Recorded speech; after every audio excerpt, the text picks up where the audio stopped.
सुमतिभिरनुमेजं शुभ्रकाजं सखाजं सुखमजमनपाजं मुक्त्युपाजं विमाजं द्रहजमहममेजं धेजमाम्नायगेजं सदजमसदजेजं श्रीसहाजं भजेजं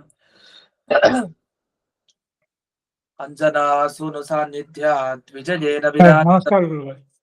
अजितप्रीतिजनकं भजेऽहं विजयध्वजं तपस्वाध्याय शुश्रूषा कृष्णपूजारतं मुनिम् विश्वेशमिष्टदं वन्दे परिव्राट् चक्रवर्तिनं श्रीगुरुभ्यो नमः। हरिः ओम्। जन्माद्यस्य जतोऽन्वयादितरतश्चार्थेष्वभिघ्नस्वराट् तेने ब्रह्महृदाय आदिकवये मुह्यन्ति यं सूरजः तेजो वारिमृतां यथा विनिमयो यत्र त्रिसर्गो मृषा धाम्ना स्वेन सदा निरस्तकुहकं सत्यं परं धीमहि। ओम स्वस्त्यस्तु सताम् आशेष सन्मंगलानि भवन्तु सम्यक् श्लोकैक श्रवण पठन मात्रेण वक्तुश्च श्रोतॄणां निखिल कलिकृतकल्मष अपनोदर पटुतरे श्रीमद्भागवते महापुराणे तृतीय स्कन्धे अष्टमाध्याये अद्य कथानुवादे सति किञ्चित् पूर्वकथानुवादः।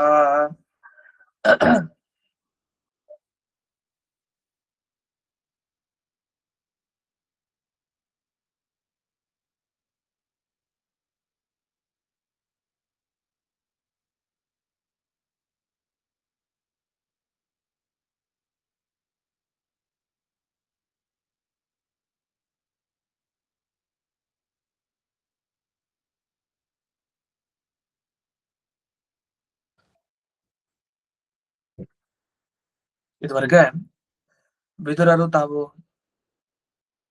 ಮೈತ್ರೇಯರ ಬಳಿ ತಮ್ಮ ಕಷ್ಟವನ್ನ ಹೇಳ್ಕೊಂಡ್ರು. ಏನ್ ಕಷ್ಟ ಇತ್ತು ಅಂದ್ರೆ ಭಗವಂತನ ಮಹಿಮೆಯನ್ನ ತಿಳ್ಕೊಳ್ಳೋದು ಅಂತಂದ್ರೆ ಬಹಳ ಕಷ್ಟ. ಅದ್ ಎಂದೆಂದಿಗೂ ಕೂಡ ಸಾಧ್ಯ ಇಲ್ಲ ಅಂತ ಬರ್ತಾ ಇತ್ತು ವಿಷಯ. ಅದರಲ್ಲೂ ಕ್ಲಿಶ್ಯತಿ ಅಂತರಿತೋ ಜನ, ಸದಾ ಭಗವಂತನ ಬಗ್ಗೆ ಪೂರ್ತಿ ಗೊತ್ತಿಲ್ಲದೆ ಇರೋಂಥವ್ರು, ಹಾಗಂತ ಏನೂ ಗೊತ್ತಿಲ್ಲ ಅಂತಾನೆ ಇಲ್ಲ, ಅಂತ ಮಧ್ಯಮದಲ್ಲೇ ಇರುವಂತಹ ಜನ ತಾವು ಕಷ್ಟ ಪಡ್ತಾರೆ ಅಂತ ವಿಷಯ ಬರ್ತಾ ಇತ್ತು. ಅದ್ರಲ್ಲಿ ನನ್ನ ಸ್ಥಿತಿಯು ಕೂಡ ಹಾಗೆ ಅಂತ ವಿದುರರು ತಾವು ಇಲ್ಲಿವರೆಗೆ ಹೇಳಿದ್ರು. ಇದಾದ್ಮೇಲೆ ಮುಂದಿನ ಶ್ಲೋಕ 18ನೇ ಶ್ಲೋಕ, ಅದಕ್ಕೆ ವಿವರಣೆಯನ್ನ ಕೊಡ್ತಾರೆ. ಮೊದಲಿಗೆ ಯಾಕೆ ಮುಂದಿನ ಶ್ಲೋಕ ಹೊರಟಿದೆ ಅಂದಾಗ, ಅಲ್ಲ ವಿದುರರಿಗೆ ಪ್ರಶ್ನೆ ಮಾಡ್ಲಿಕ್ಕೆ ಅವಕಾಶ ಇದೆಯಂತೆ ಅವ್ರಿಗೇನ. ಯಾಕೆಂದ್ರೆ ಅವ್ರ ಏನಂದ್ರು, ನನಗೆ ಇನ್ನೂ ದೇವ್ರ ಬಗ್ಗೆ ಸರಿಯಾಗಿ ಗೊತ್ತಾಗಿಲ್ಲ, ಇನ್ನೂ ಸಂಶಯ ಇದೆ ನನ್ನ ಹತ್ರ ಅಂತ ಹೇಳಿದ್ರು. ಹಾಗಾದ್ರೆ ಈ ತರ ನೀವು ಇಷ್ಟೊಂದು ಉಪದೇಶ ಪಡೆದ್ರು ಮೈತ್ರೇಯರ ಹತ್ರ, ಇನ್ನೂ ನಿಮಗೆ ಸಂಶಯ ಹೋಗ್ಲಿಲ್ಲ ಅಂತಂದ್ರೆ ನಿಮ್ಮಲ್ಲಿ ಯಾವ ಗುಂಪಿಗೆ ಸೇರಿಸ್ಬೇಕು ಅಂದ್ರೆ, ಅದಕ್ಕೆ ಮಹಾಭಾರತದ ತಾತ್ಪರ್ಯದಲ್ಲಿ ಒಂದು ಮಾತಿದೆ, ಅದನ್ನ ಟಿಪ್ಪಣಿಯಲ್ಲಿ ಹೇಳ್ತಾರೆ, ತತ್ವ ಸಂಶಯ ಯುಕ್ತಾಯೇ ಸರ್ವೇತೆ ನಿರಯೋಪಗಾಹ ಅಂತ. ಯಾರಿಗೆ 16 ಬಾರಿ ಉಪದೇಶವನ್ನ ಪಡ್ಕೊಂಡ್ರು ಇನ್ನೂ ಯಾಕೋ ದೇವರ ವಿಷಯದಲ್ಲಿ ಜೀವನ ವಿಷಯದಲ್ಲಿ ಸಂಶಯ ಹೋಗ್ತಾ ಇಲ್ಲ ಅಂದ್ರೆ ಅವರೆಲ್ಲ ನರಕಕ್ಕೆ ಹೋಗ್ಲಿಕ್ಕೆ ಯೋಗ್ಯತೆ ಇರೋರು ಅಂತ ಅರ್ಥ ಆಗುತ್ತೆ. ಅಲ್ಲ ಹಾಗಾದ್ರೆ 10 ಸಲ ಆದ್ರೂ ಅರ್ಥ ಆಗದ ನರಕಕ್ಕೆ ಫಿಕ್ಸ್. ಹಾಗಾದ್ರೆ ಅದೇನ ಯೋಗ್ಯತೆ ಅಂದ್ರೆ ಎಷ್ಟು ಸಾವಿರಾರು ಬಾರಿ ಉಪದೇಶ ಕೊಟ್ಟಾಗ್ರು ಯಾಕೋ ಇನ್ನೂ ಇಳಿತಾ ಇಲ್ಲ, ಇನ್ನೂ ಸಂಶಯ, ಇನ್ನೂ ವಿಪರೀತ ಜ್ಞಾನ ಹಾಗೆ ಉಳ್ಕೊಳ್ತಾ ಇದೆ ಅಂದ್ರೆ ಅಂಥವ್ರು ನರಕಕ್ಕೆ ಹೋಗೋರು ಅಂತ ಅರ್ಥ. ಅದನ್ನ ಈಗ ವಿದುರರಿಗೆ ಅದೇ ಗತಿಯನ್ನ. ಹಾಗಾದ್ರೆ ಯಾಕೆ ಇಷ್ಟೊಂದು ಮೈತ್ರೇಯರು ಉಪದೇಶ ಕೊಟ್ಟಿದ್ದಾರೆ, ಕೊಟ್ಟಾದ್ರೂ ಇನ್ನೂ ಇವ್ರಿಗೆ ಸಂಶಯ ಹೋಗ್ತಾ ಇಲ್ಲ ಅಂದ್ರೆ ಇನ್ ಯಾವಾಗ ಹೋಗೋದು? ಹಾಗಾದ್ರೆ ಯಾವತ್ತೂ ಈ ಸಂಶಯ ಇವ್ರಿಗೆ ಹೋಗಲ್ಲ ಅಂತ ಅರ್ಥ. ಯಾವತ್ತೂ ನಮ್ಮ ಜೊತೆಗೇನೆ ಸಂಶಯ ಇತ್ತು ಅಂತಂದ್ರೆ ಆಗ ಅಂಥವ್ರು ನರಕಕ್ಕೆ ಹೋಗ್ತಾರೆ ಅಂತ ಅರ್ಥ ಅಂತ ನೇರವಾಗಿ ವಿದುರರ ಮೇಲೆ ಆಕ್ಷೇಪ. ಅದಕ್ಕೆ ವಿದುರರು ಹೇಳ್ತಾರೆ, ಹಾಗಲ್ಲ, ಈಗ ಒಬ್ಬನಿಗೆ ಸಂಶಯ ಬರುತ್ತೆ, ಈಗ ಇವನ್ ಒಳ್ಳೆಯವನ ಇವನ್ ಕೆಟ್ಟವನ ಸಂಶಯ ಬಂತು, ಅದ್ ಹಾಗೆ ಉಳ್ಕೊಳಲ್ಲ. ಎಲ್ಲಿ ತನಕ ಉಳಿಯುತ್ತೆ ಸಂಶಯ? ಎಲ್ಲಿವರೆಗೂ ಅವನ ಬಗ್ಗೆ ಸರಿಯಾಗಿ ಪ್ರಮಾಣ ಸಿಗಲ್ವೋ ಅಲ್ಲಿವರೆಗೂ ಉಳಿಯುತ್ತೆ. ಆದ್ರೆ ಅನೇಕ ಬಾರಿ ಮತ್ತೆ ಗಮನಿಸಿದಾಗ ಇಲ್ಲ ಇವನ್ ಒಳ್ಳೆಯವನೇ ಅಂತ ಗೊತ್ತಾಗತ್ತೆ. ಗೊತ್ತಾದ ಕೂಡಲೇ ಆ ಹಿಂದೆ ಇದ್ದ ಸಂಶಯ ತಾನಾಗ್ ಹೋಗತ್ತೆ. ಇದು ಲೋಕದಲ್ಲಿ ನಮಗೆ ಗೊತ್ತಿರೋ ವಿಷಯ. ಶಾಸ್ತ್ರದಲ್ಲಿ ಯಾವಾಗ್ಲೂ ಒಂದು ಉದಾಹರಣೆ ಕೊಡ್ತಾರೆ. ಸ್ಥಾಣುರ್ವಾ ಪುರುಷೋವ, ದೂರದಲ್ಲಿ ಎತ್ತರದ ಒಂದು ಕಂಬ ಇದೆ. ವಸ್ತುತಃ ಇವನು ಕಂಬ ಅಂತ ಗೊತ್ತಾಗಿಲ್ಲ. ಇವನು ಉದ್ದ ಮನುಷ್ಯನನ್ನು ನೋಡಿದಾನೆ ಬೇರೆ ಕಡೆ, ತುಂಬಾ ಉದ್ದಕ್ಕಿರ್ತಾರೆ ಕೆಲವರು. ಇನ್ನು ಹಾಗೆ ಉದ್ದದ ಕಂಬನು ನೋಡಿದ, ಅದರಲ್ಲಿ ಇದು ಕೊಂಬೆ ರೆಂಬೆ ಅದನ್ನು ಕೂಡ ನೋಡಿದ. ಈ ತರ ಎಲ್ಲ ಇದೆ. ಹೀಗೆ ದೂರದಲ್ಲಿ ಒಂದು ವಸ್ತು ನೋಡ್ತಾನೆ ಅವನು, ಅದ್ರ ಹತ್ತಕ್ಕಿಲ್ಲ. ಆಗ ಸಹಜವಾಗಿ ಇದು ಕಂಬನೋ ಮನುಷ್ಯನೋ ಏನಂತ ತಿಳ್ಕೊಬೇಕು ನಾನು ಅಂತ ಅವನಿಗೆ ಸಂಶಯ ಬರುತ್ತೆ. ಬಂದ್ಮೇಲೆ ಒಬ್ಬ ಆಪ್ತ ಬರ್ತಾನೆ, ಅವನಿಗೆ ತುಂಬಾ ಬೇಕಾದವನು. ಅವನು ಬಂದು ಹೇಳ್ತಾನೆ, ನೋಡು ನೀನ್ ನೋಡ್ತಾ ಇರೋದು ಮನುಷ್ಯನಲ್ಲ, ಅದು ಮರವನ್ನ ನೋಡ್ತಾ ಇದೆ. ಯಾಕೆ ಅಂದ್ರೆ ಅದ್ರಲ್ಲಿ ನೋಡು, ಅಲ್ಲಲ್ಲಿ ಪಕ್ಷಿಗಳೆಲ್ಲ ತಾವು ವಾಸ ಮಾಡ್ಲಿಕ್ಕೆ ಗೂಡನ್ನು ಕಟ್ಕೊಂಡಿವೆ, ಮತ್ತೆ ಕೊರೆದೋಗ್ಬಿಟ್ಟಿದೆ ಅದ್ರಲ್ಲೆಲ್ಲ. ಆ ಮರಗಳಲ್ಲಿ ಆ ಭಾಗ ನೀನು ಕಾಣಬಹುದು. ಅದೆಲ್ಲ ನಾನು ನೋಡ್ಕೊಂಡ್ ಬಂದಿದ್ದೀನಿ. ಹಾಗಾಗಿ ನೀನ್ ಅದನ್ನ ಮನುಷ್ಯ ಅಂತ ತಿಳ್ಕೊಳ್ಬೇಡ, ಅದು ಮರನೇ, ಮರದ ತುಂಡೆ ಹಾಗಿರೋದು, ಉದ್ದಕ್ಕಿರೋದು ಅಂತ ಹೇಳ್ತಾನೆ.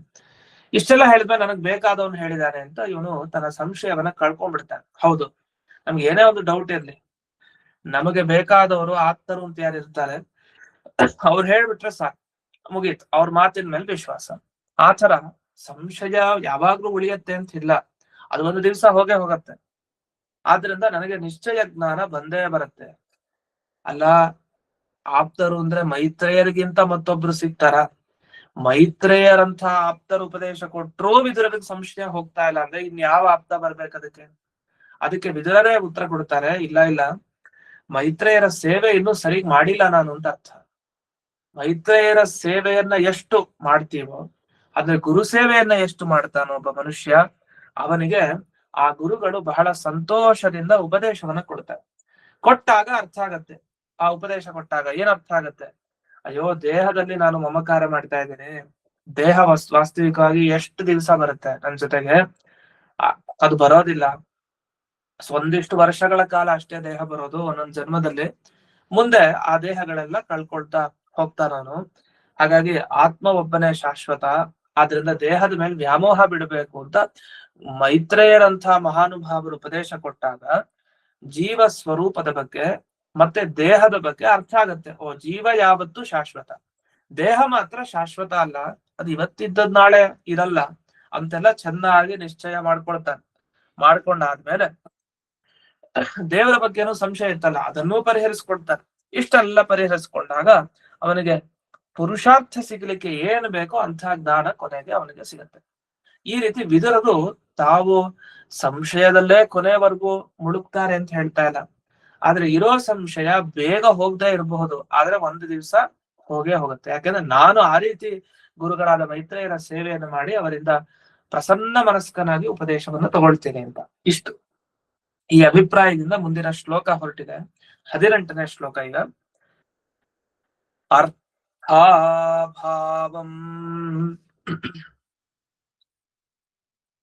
ವಿನಿಶ್ಚಿತ್ಯ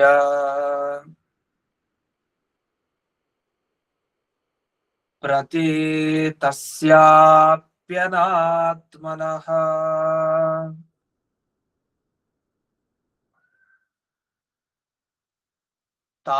ತಾಂಚಾಪಿ ಯುಷ್ಮಚ್ಚರಣ ಸೇವಯಾಹಂ ಪರಾಣುದೇ.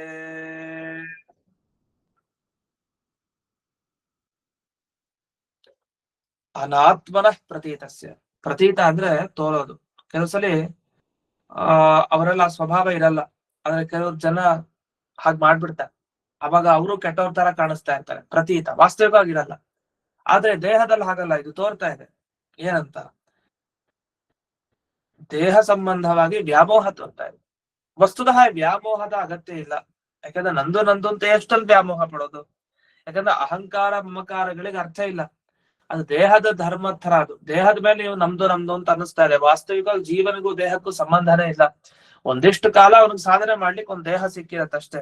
ಆ ದೇಹ ಹೋಗ್ಲೇಬೇಕಲ್ಲ. ಯಾವಾಗ್ಲೂ ಅದೇ ದೇಹ ಜೊತೆಗಿರತ್ತೆ ಅಂದ್ರೆ ಅದು ಬೇರೆ ಮಾತು. ಆದ್ರೆ ಅರ್ಥಾಭಾವ, ಜೀವ ಅವನು ಜ್ಞಾನ ಸ್ವರೂಪಿ, ಅವನಿಗೆ ಇಂಥ ದೇಹದ ಅಗತ್ಯ ಇಲ್ಲ. ಈ ದೇಹವನ್ನ ಕಳ್ಕೊಳ್ಬೇಕು, ಅವನು ಕಳ್ಕೊಳ್ಳೋದೇ ಒಳ್ಳೇದು. ದೇಹ ಎಲ್ಲಿವರೆಗೂ ನಿಯತ್ತೋ ಉಪಯೋಗ ಇಲ್ಲ. ಹಾಗಂತ ಸಾಧನೆ ಮಾಡ್ದೇನೆ ಕಳ್ಕೊಂಡ್ರು ಅದು ಉಪಯೋಗಕ್ಕೆ ಬರಲ್ಲ. ಸಾಧನೆ ಮಾಡ್ತಾ ಇದ್ದು ಕೊನೆಗೆ ಈ ದೇಹ ಬೇಕಾಗಿಲ್ಲ ಅಂತ ಅವ್ನ್ ಬಿಟ್ಟು ಹೋಗ್ಲೇಬೇಕು ಒಂದ್ ದಿವ್ಸ. ಯಾಕೆಂದ್ರೆ ಅರ್ಥಾಭಾವ, ಈ ಮಮಕಾರ, ನಂದು, ನನ್ನವರದು ಅಂತೆಲ್ಲ ಏನೇನು ಇವನಿಗೆ ಭಾವನೆಗಳಿದೆ ಅದೆಲ್ಲ ದೇಹದ ಬಗ್ಗೆ ಇದೆ. ವಸ್ತುತಃ ಉಪಯೋಗ ಇಲ್ಲ, ಆ ದೇಹ ಎಲ್ಲಿ ತಂಗ್ ಬರುತ್ತೆ. ಹಾಗಾಗಿ ಜೀವನಿಗೆ ಈ ದೇಹದಿಂದ ಏನೂ ಈ ತರದ ಪ್ರಯೋಜನ ಇಲ್ಲ. ಬರೀ ವ್ಯಾಮೋಹಕ್ಕೆ ಸಿಲುಕ್ತಾ ಇದ್ದಾರೆ, ತನ್ನ ದೇಹ ಅಂತ. ಆದ್ರಿಂದ ಇದನ್ನ ನಿಶ್ಚಯ ಮಾಡ್ಕೊಳ್ಬೇಕು, ದೇಹ ಶಾಶ್ವತ ಅಲ್ಲ, ಜೀವ ಮಾತ್ರ ಶಾಶ್ವತ. ಅದನ್ನ ಮಮಕಾರ ಅದನ್ನೆಲ್ಲ ಬಿಟ್ಬಿಡ್ಬೇಕು, ದೇವರಲ್ಲಿ ಮನಸ್ಸನ್ನು ಇಡಬೇಕು ಅಂತ ತಾತ್ಪರ್ಯ. ಅಂತೂ ಈ ರೀತಿ ಯಾವುದೇ ಒಬ್ಬ ಸಾಧಕ ತಾನು ಗುರುಗಳ ನಿರಂತರ ಸೇವೆಯನ್ನು ಮಾಡಿ ಆ ಸಂಶಯವನ್ನ ಕಳ್ಕೊಂಡಾಗ ನಿಶ್ಚಯವಾದ ಜ್ಞಾನವನ್ನು ಪಡಿತಾನೆ. ಇಲ್ಲಿ ಪರಾಣುದೆ ಅಂತ ಹಾಕಿದ್ದಾರೆ. ಪರಾಣುದೆ ಅಂದ್ರೆ ಹೋಗಿಸ್ಕೊಡೋದು ಅಂತ ಅರ್ಥ, ನಾಶಪಡಿಸ್ಕೊಡೋದು. ಯಾವಾಗ?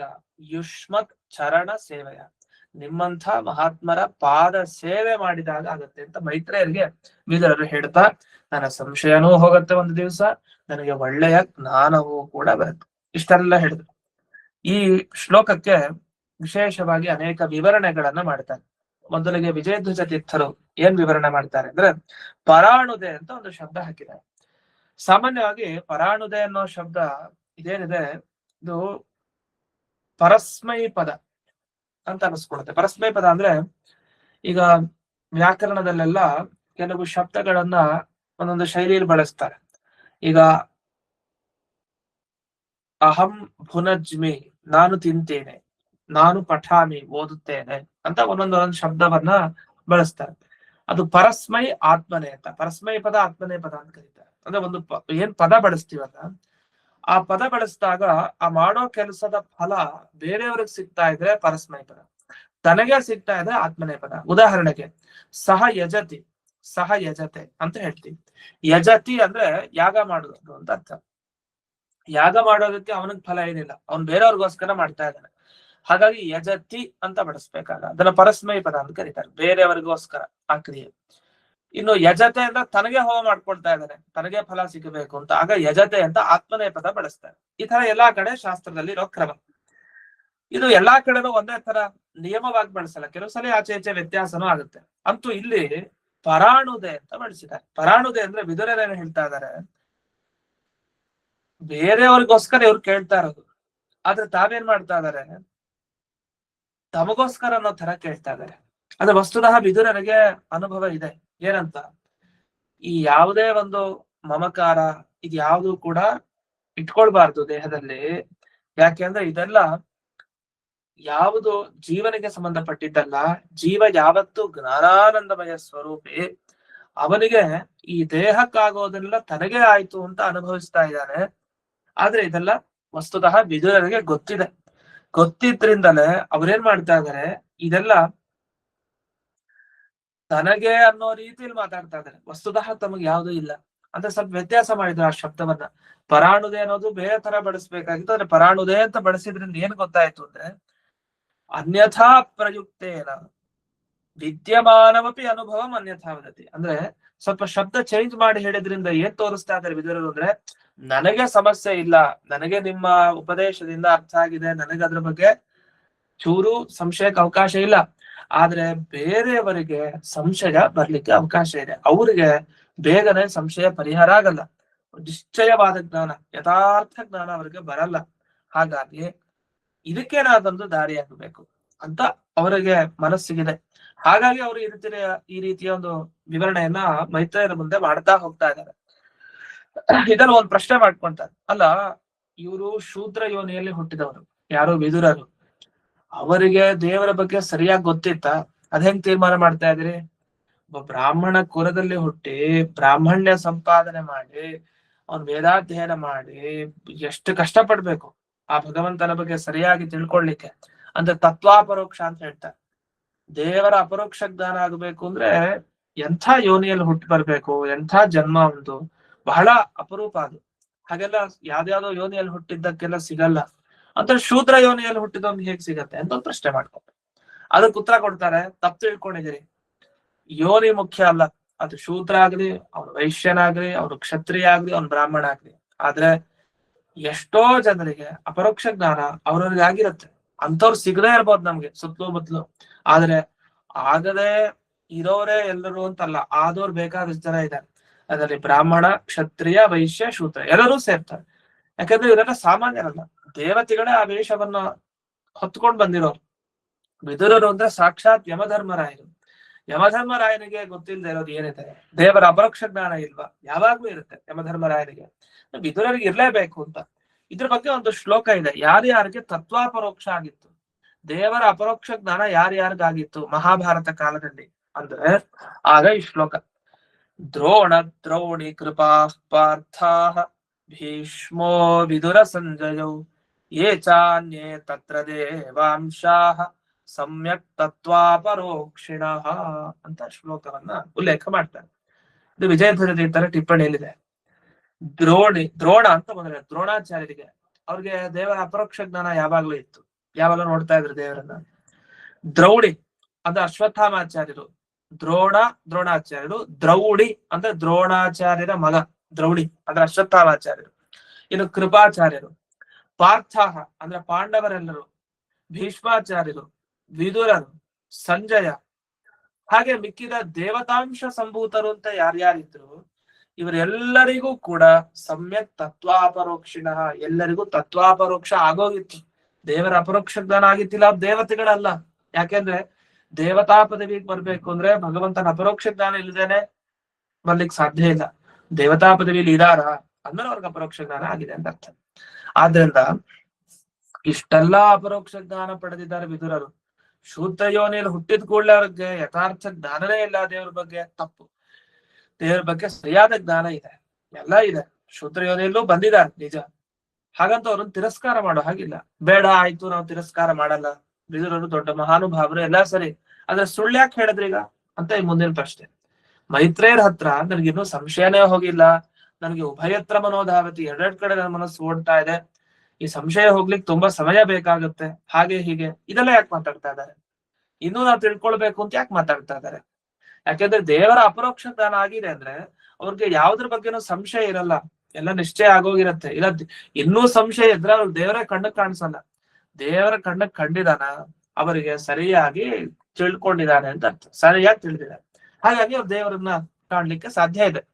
ಆದ್ರಿಂದ ಅನೃತ ಭಾಷಿ ವಿದುರರು ಸುಳ್ಳನ್ನು ಹೇಳಿದ್ರು ಮೈತ್ರೇಯರ ಬಳಿ. ಯಾಕೆ ಹೇಳ್ಬೇಕು?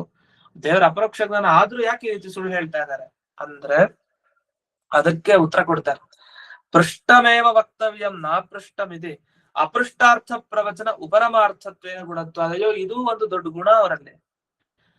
ಇದೇನ್ ಗುಣ? ದೊಡ್ಡವರು ಅಂತ ಆಗ್ಬಿಟ್ರು, ತಪ್ಪು ಮಾಡಿದ್ರು ತಪ್ಪಲ್ಲ ಅದು ದೊಡ್ಡ ಗುಣ ಅಂತ ಹೇಳೋದು. ಯಾಕೆ? ದೊಡ್ಡವ್ರು ತಾನೆ. ದೊಡ್ಡವ್ರ ಬಗ್ಗೆ, ದೊಡ್ಡವ್ರು ತಪ್ಪು ಮಾಡಿದಾಗ ತಪ್ಪು ಅಂತ ಹೇಳಲಿಕ್ಕೆ ಹೆದರಿಕೆ. ಅಯ್ಯೋ ಅವ್ರು ದೊಡ್ಡವರು, ನಾವ್ ಹೇಗ್ ತಪ್ಪು ಅಂತ ಹೇಳೋದು? ಅದಕ್ಕೆ ಏನ್ ಮಾಡೋದು? ಇಲ್ಲ ಅದು ಒಳ್ಳೇದೇ ಹೇಳಿದ್ದು, ಅದು ಸದ್ಗುಣನೇ ಅಂತ ಕೊನೆಗೆ ಸ್ಥಾಪನೆ ಮಾಡ್ಬಿಡೋದು. ಹಾಗೆ ಇಲ್ಲಿ ವಿದುರರ ಬಗ್ಗೆ ಏನಾಯ್ತು? ಅವ್ರು ಹೇಗಿದ್ರು ಜಾತಾಪರೋಕ್ಷಗಳು, ಅವ್ರಿಗೆ ಅಪರೋಕ್ಷ ಜ್ಞಾನ ಬಂದ್ಬಿಟ್ಟಿದೆ, ದೇವರ ಜ್ಞಾನ ಚೆನ್ನಾಗಿದೆ. ಆದ್ರೆ ಸುಳ್ಳು ಮಾತಾಡ್ತಾ ಇದಾರೆ, ಸುಳ್ಳು ಗೊತ್ತಿದೆ, ಸುಳ್ಳು ಮಾತಾಡಿದ್ರು ಇಲ್ಲ ಅವ್ರದ್ದು ಒಳ್ಳೆ ಗುಣ, ಸುಳ್ಳು ಹೇಳಿದ್ರು ಅಂತ ಸಮರ್ಥನೆ ಮಾಡ್ತಾ ಇದಾರೆ. ಯಾಕೆ? ವಿದುರರ ಮಹಾನುಭಾವರಾದ್ರಿಂದ. ಅದಕ್ಕೆ ತಕ್ಷಣ ಹೇಳ್ತಾರೆ ಹಾಗಲ್ಲ, ವಿದುರರ ಈ ಗುಣ ತುಂಬಾ ಒಳ್ಳೇದು. ಯಾಕೆ ಅಂದ್ರೆ ಗೊತ್ತಿದ್ರು ಅವ್ರು ಕೇಳ್ತಾ ಇರೋದು ಯಾಕೆ, ಅದ್ರ ಉದ್ದೇಶ ಅರ್ಥ ಮಾಡ್ಕೊಳ್ಳಿ. ಏನು? ಪೃಷ್ಟಮೇವ ವಕ್ತವ್ಯಂ ನಾ ಪೃಷ್ಟಂ, ಕೇಳಿದ್ದನ್ನ ಮಾತ್ರ ಹೇಳ್ಬೇಕು, ಕೇಳದೆ ಇರೋದನ್ನ ಹೇಳಲಿಕ್ಕೆ ಹೋಗ್ಬಾರ್ದು. ಎಷ್ಟು ಕೇಳ್ತಾರೋ ನಮ್ಮ ಹತ್ರ ಅಷ್ಟನ್ನೇ ಹೇಳ್ಬೇಕು.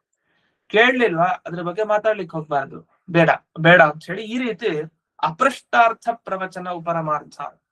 ಅದ್ರ ಕೇಳದೇ ಇರೋ ಮಾತುಗಳ ಬಗ್ಗೆ ಎಲ್ಲ ಹೋಗೋದು ವಿಷಯ ಬೇಕಾಗಿಲ್ಲ. ಮೈತ್ರೇಯರೇ, ನಾನೆಲ್ಲ ವಿಷಯಗಳನ್ನ ಕೇಳ್ತೀನಿ, ಅದಕ್ಕೆ ನೀವು ಉತ್ತರ ಕೊಡಿ ಅಂದ್ರೆ ಪರೋಪಕಾರಾರ್ಥ, ಬೇರೆಯವ್ರಿಗೋಸ್ಕರ. ಇದು ವಿದುರರ ಪ್ರಶ್ನೋತ್ತರಗಳು ನಡೀತಾ ಇರೋದಿಲ್ಲಿ ಸಂದರ್ಭದಲ್ಲಿ. ಅದರಿಂದ ಇದು ದೊಡ್ಡ ಗುಣ. ಯಾಕೆಂದ್ರೆ ಮೈತ್ರೇಯರ ಹತ್ರ ಕೇಳ್ದೆ ಇದ್ರೆ ಅವ್ರು ಹೇಳ್ತಾ ಇರ್ಲಿಲ್ಲ. ಯಾಕೆಂದ್ರೆ ಅದು ಹಾಗೆ ನಿಯಮ. ನಾ ಪೃಷ್ಟ ಕಸ್ಯಚಿತ್ ಬ್ರೂಯಾತ್, ಕೇಳಿದ್ರೆ ಉತ್ತರ ಹೇಳ್ಬಾರ್ದು, ಕೇಳಿದ್ರೆ ಉತ್ತರ ಹೇಳ್ಬೇಕಷ್ಟೇ. ಆದ್ರಿಂದ ಹೇಳಲಿಲ್ಲ.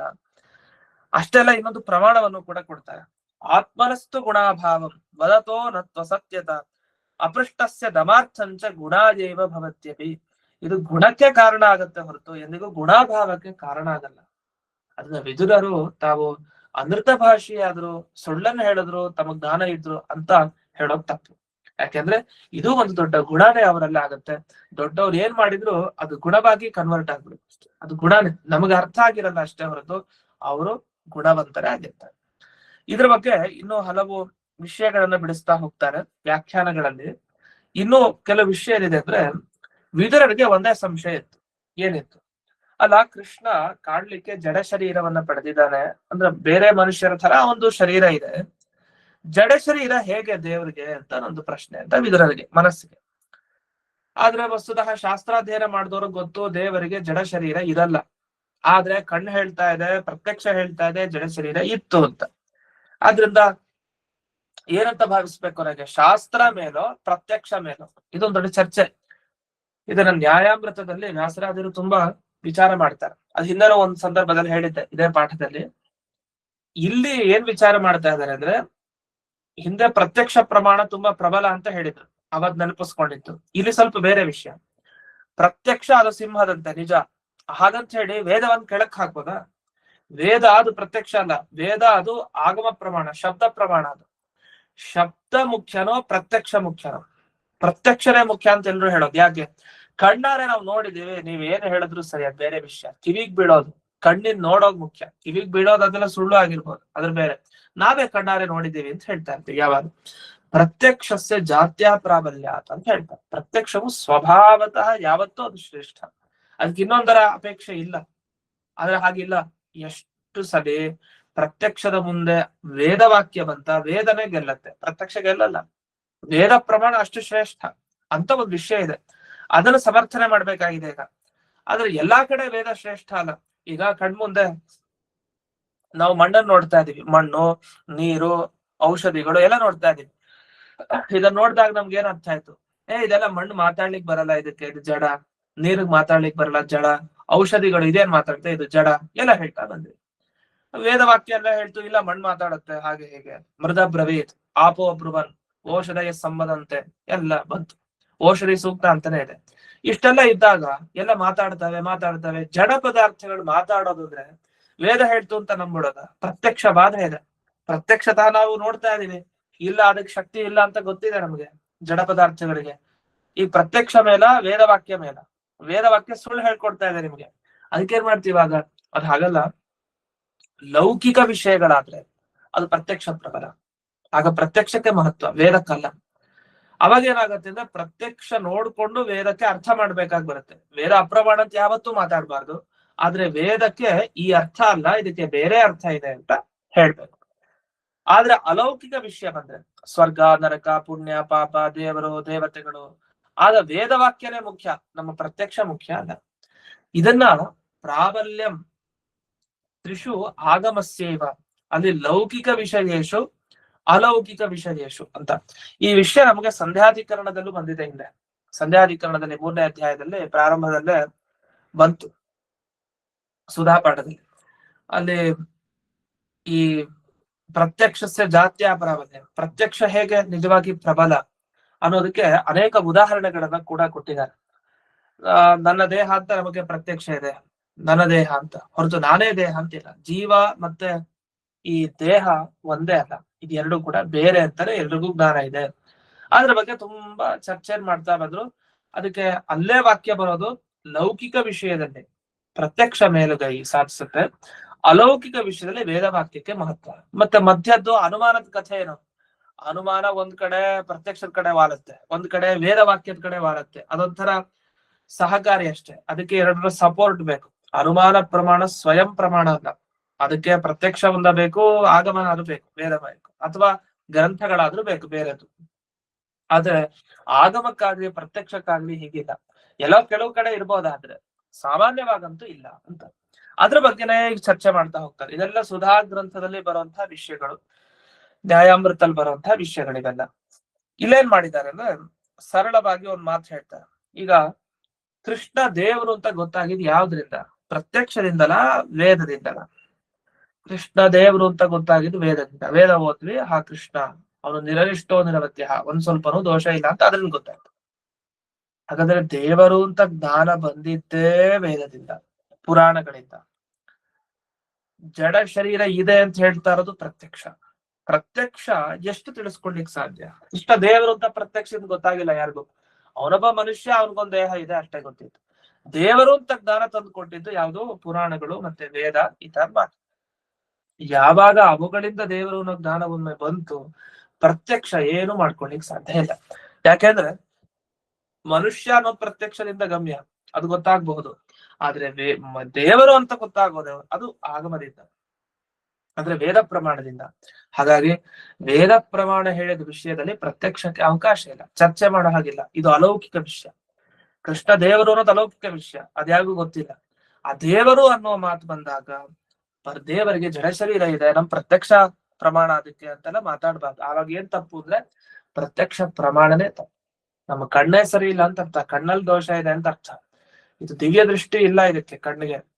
ಇದು ಪ್ರಾಕೃತಿಕ, ಇದು ಅಂದ್ರೆ ಪ್ರಕೃತಿಯ ಸಂಬಂಧ ಇರೋದ್ರಿಂದ ತನ್ನ ಶಕ್ತಿಯನ್ನ ಕಳ್ಕೊಂಡ್ಬಿಟ್ಟಿದೆ ಇದು. ಅಂದ್ರೆ ಈ ಕಣ್ಣಿನಿಂದ ದೇವ್ರು ನೋಡ್ಲಿಕ್ಕೆ ಬರಲ್ಲ, ಅವ್ನ್ ದೇವ್ರು ಅಂತ ಗೊತ್ತಾಗಲ್ಲ. ಕೃಷ್ಣನೇ ಮುಂದ್ ನಿಂತ್ರು ದೇವರು ಅಂತ ಗೊತ್ತಾಗಬೇಕು ಅಂದ್ರೆ ದಿವ್ಯ ದೃಷ್ಟಿ ಬೇಕಾಗತ್ತೆ. ಹಾಗಾಗಿ ಇವೆಲ್ಲ ನೋಡಿದಾಗ ನಮ್ಮ ಪ್ರತ್ಯಕ್ಷ, ವಿದುರರು ಹೇಳ್ತಾರೆ, ನಮ್ಮ ಪ್ರತ್ಯಕ್ಷ ಏನಿದೆ ಜೀವನ ಪ್ರತ್ಯಕ್ಷ ದೇವರ ಬಗ್ಗೆ, ಅದೇ ತಪ್ಪು ಹೊರತು ಯಾವತ್ತೂ ದೇವರಿಗೆ ಜಡವಾದ ದೇಹ ಇಲ್ಲ ಅಂತ ಹೇಳಿ ಅವ್ರು ಮಾತನ್ನ ಹೇಳ್ತಾರೆ. ಇದ್ರ ಬಗ್ಗೆ ಹಲವರು ಬೇರೆ ಬೇರೆ ತರ ವ್ಯಾಖ್ಯಾನ ಮಾಡಿದ್ದಾರೆ. ಎಷ್ಟು ತಪ್ಪಾಗಿ ಮಾಡಿದ್ದಾರೆ ಅಂತ ಈ ಶ್ಲೋಕಗಳಿಗೆ. ಮೇಲ್ನೋಟಕ್ಕೆ ಏನೋ ಸರಿಯಾಗಿದೆ ಅಂತ ಅನಿಸ್ಬಹುದು, ಆದ್ರೆ ತಪ್ಪು ಮಾಡಿದ್ದಾರೆ. ನಮ್ಮ ಮಧ್ವಾಚಾರ್ಯರು ತುಂಬಾ ಚೆನ್ನಾಗಿ ಇದಕ್ಕೆ ಅರ್ಥ ಮತ್ತೆ ಬಿಡಿಸಿದ್ದಾರೆ. ಅದೇನು ಅಂತ ಮತ್ತೆ ನಾಳೆ ದಿವಸ ನೋಡೋಣ ಅಂತ ಹೇಳ್ತಾ ಇಂದಿನ ಪಾಠವನ್ನ ಗುರುವಂತರ್ಗತ ವ್ಯಾಸತೀರ್ಥ ಗುರುವಂತರ್ಗತ ಭಾರತೀಯ ರಮಣ ಮುಖ್ಯ ಪ್ರಾಣಾಂತರ್ಗತ ಶ್ರೀಮನ್ಮೂಲ ಗೋಪಾಲಕೃಷ್ಣನಿಗೆ ಅರ್ಪಣೆ ಮಾಡ್ತೇನೆ. ಶ್ರೀಕೃಷ್ಣಾರ್ಪಣ.